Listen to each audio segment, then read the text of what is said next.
At the United Nations, President Donald Trump made headlines with a fiery speech. He told the General Assembly that nations should close their borders and expel foreigners, warning, and I quote, that your countries are being ruined if they don't act. This speech has already sparked conversations across capitals, markets, and immigrant communities worldwide. To understand this, we need a little history.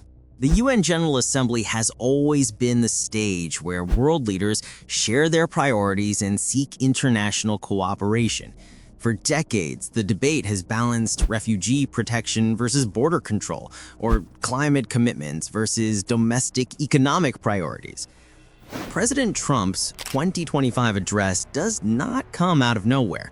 Since taking office, his administration has cut funding to several international organizations and taken an America First approach, prioritizing national sovereignty over multilateral obligations. The message is a clear call for countries to reject what he calls the globalist migration agenda, and to make sovereignty and strict border control the guiding principle of global policy. Let's talk about what the president actually said. His speech lasted almost an hour and included strong criticisms of the UN, claiming it enables uncontrolled migration. He also attacked green energy policies and suggested using economic pressure on other countries. He urged nations to close their borders to mass immigration and expelled foreigners he called undesirable. He told European leaders that their countries are going to hell if they continue current policies. On geopolitics, he threatened a strong round of tariffs on Russia unless Moscow takes clear steps toward peace.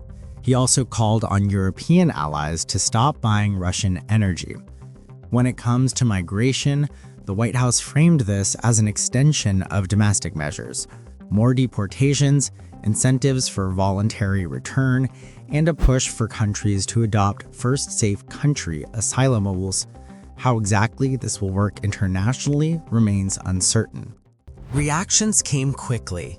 UN officials warned that cutting US funding and taking unilateral action could undermine humanitarian and refugee programs.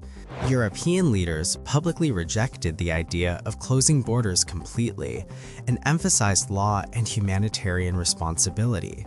Trump's supporters cheered the speech, while immigrant advocacy groups and many Democrats criticized it strongly.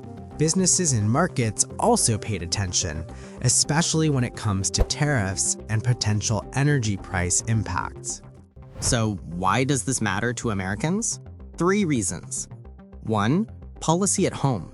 Federal agencies might tighten rules that directly affect immigrants, employers, and border communities. 2. Economics. Trade threats and tariffs could affect fuel prices, trade patterns, and inflation.